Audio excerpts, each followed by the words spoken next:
Yo guys, what is up? Welcome to How to Solo Flawless Vespers host. Thank you for the support on the last few videos. Please subscribe, it's free and it's the best way to support me. This is the first Solo Flawless video where I will not be explaining the mechanics, rather just the tips I have. So for this entrance encounter, just memorize it, be careful with the ads, shoot the wires on your way down, and you'll be fine. So for the very first encounter, my first recommendation is to actually do the skip with Salvation's Grip or Titan's Can Shiver Strike or Thunder Crash through this little hole here. And in case you don't know what the skip is, I'm showing it here on screen. Follow this path. Make sure you do start the encounter beforehand. And if you do this skip, when doing the nuclear phase transition encounter after this, you have to make sure you go back and hit this wall until you hear this voice line playing. If you don't do this, the game will glitch out, soft locking you, meaning you have to return to orbit and reset progress. So for the first encounter, my biggest tip, if you don't do the skip of course, is to use heal clip weapons. Something that can quickly take out vandals, also like a grenade launcher, and a DPS super for the brigs that spawn. As for the rooms themselves, make sure you have sufficient time on your scanner when you get there, at least like 20-30 seconds. And for the rooms on the left, what helped me is to label them 1 through 6 by counting them as you run past them. I have a route for my rooms. I always run past a few and I would label them 1 through 6 based on the first one and last one I run past. So then you know what they're called and then you know which ones are bad and you can just call out the numbers rather than trying to memorize their exact location. So for the close left room, I go around clockwise. In the top left room, I go around counterclockwise, labeling 1 through 6 as I run past each node. This really helps me memorize where they're at, and sometimes when I was first starting, I would forget it until I started doing this.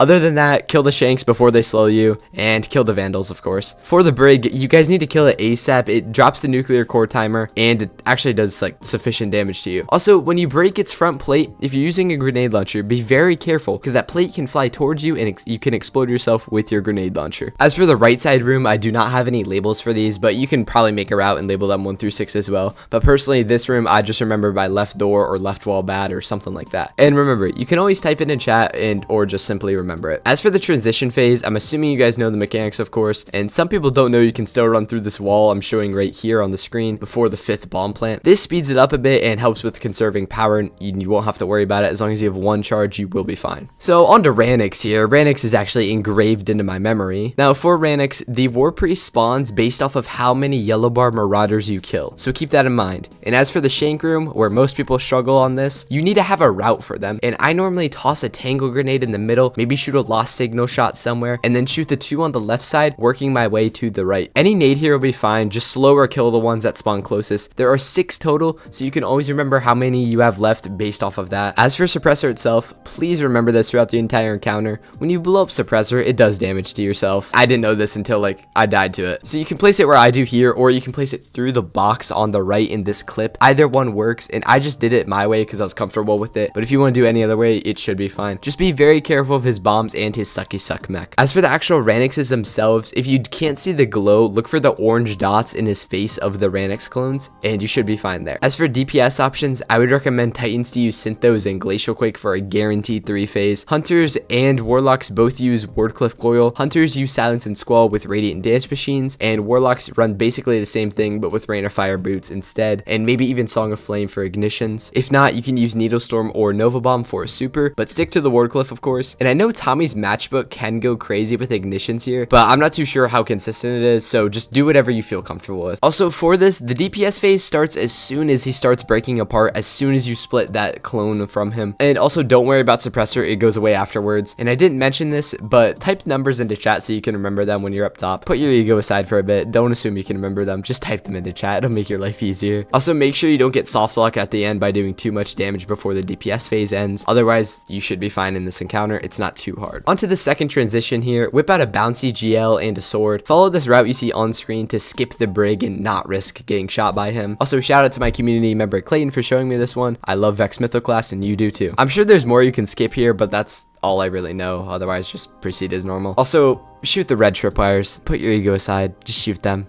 I've died here before. But once you get to where you see here on screen, put something on to kill a War Priest. I prefer Galley and getting ammo in the room right before this one from these ads. But as long as you have some ammo and a super, you should be fine from any ads for ammo you may need. And be careful of the tripwires, like I said. Also be careful of the slow that the War Priest can give you. And be careful of the ads in here. They do a lot of damage, oddly enough. And you can actually camp this room in the place where you come in at. But once you kill everything, you should be fine. And now you can start your parkour. So you can go to the last limb that holds the satellite and skate all the way to where you see on screen at the last lightning strike. If you want to be incredibly careful doing that, it is an option. But other than that, proceed with the parkour as normal. Take your time, be careful, and then you're on to the final boss. This is easily what makes the solo flawless hard. As someone who spent 24 hours in here trying to solo flawless this, these are my best tips. You guys probably have seen other tips. I'm going to try to mention everything that I would recommend to you if you ever are soloing this for your first time. Alright, so first off, the hub where you place your buff in is correlated to what hub it will be in the downstairs room. I recommend learning where they all go to, and then based on that, put them in whichever hub best fits your system you've created. As for the suppressor weird clothed dudes outside, you kill 2 sets of 2 of them. Then put suppressor wherever you want. I prefer the one close to the boss here on screen. And just for context, I put suppressor close to the boss, scanner on the left, and then operator on the far right. For the blue room, this is going to put suppressor right under you when you walk in. Scanner is going to go up top in the back above where operator will be. And for the red room, operator will be on your right as soon as you walk in. Scanner will be in the back of the room where you walk in. That's my system,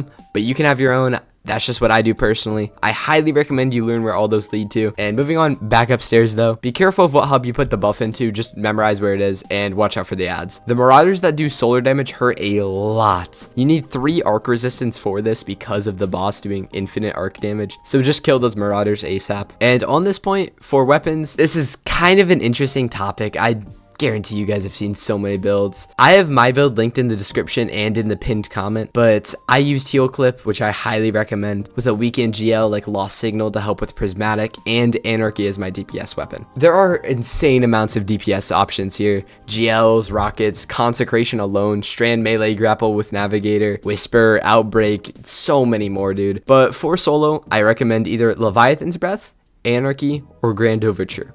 Those are the top 3 I would recommend you. They're all personal preference. I used Anarchy and I got a 4 to 5 phase with it. You can probably do a bit better than me. I kind of sucked.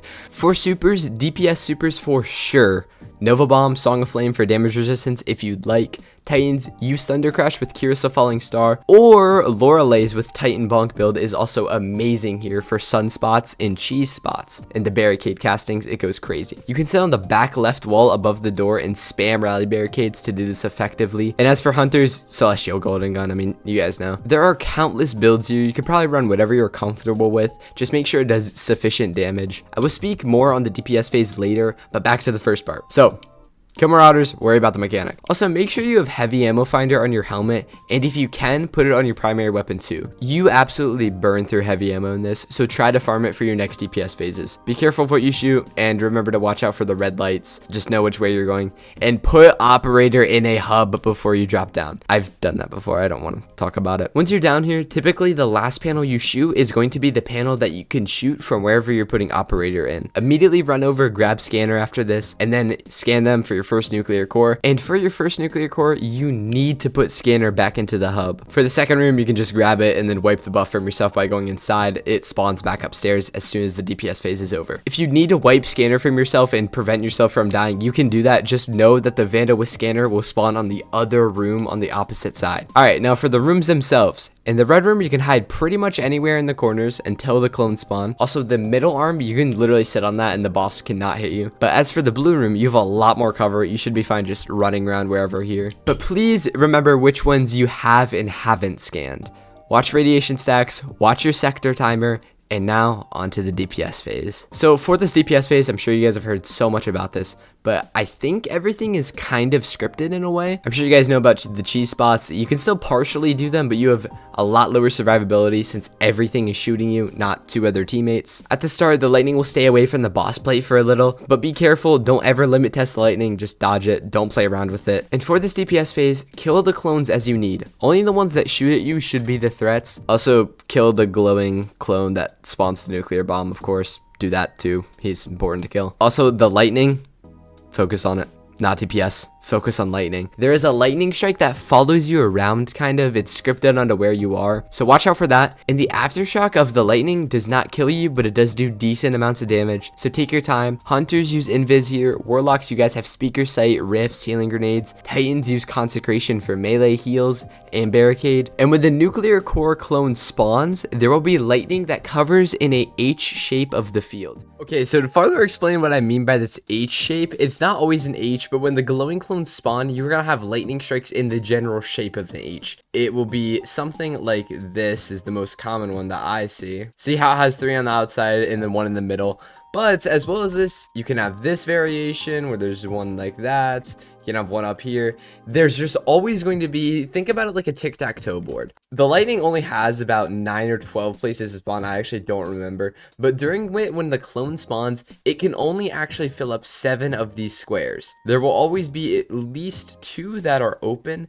And generally, it is more in common this shape, probably with the middle one being down here instead. And just be very careful during this part. I just recommend waiting for the lightning to go away. Before you kill the clone, wait for that lightning to go off via jumping, being in one of the spots where lightning isn't, or just any other means necessary. Kill the glowing clone, of course. Let the bomb there, focus on living, regenerating health, and getting some DPS off. And then once you hear the mech start and he goes immune, then you can go to the room. Go to the room. Take a breath and get ready to go again. Watch for the lightning one more time because as soon as you come out, it can kill you. Also, now that this room is open, you can always go in here and heal up in here. The boss's clones cannot follow you into here. And what I think people underutilize in this fight is a few things. First, you have more time than necessary. It feels panicky and rushed, but you can take your time. Dungeons don't have any timers on Enrage. And secondly, this right side of the map is very underutilized as far as this back left corner. It provides decent cover and lightning hardly ever strikes in both of these spots at once, so you should be fine if you rotate between these two, but be very careful of the middle. Lastly, it is okay to go where the boss is standing, like on his 3 plates he teleports to. It's a great way to kill the sniper clones to get invis, devourer, or consecration to proc. The clones aims kind of suck most of the time unless you're on 1 HP and then they turn into Han Solo, but if you just run around, you should be able to heal up pretty quickly and be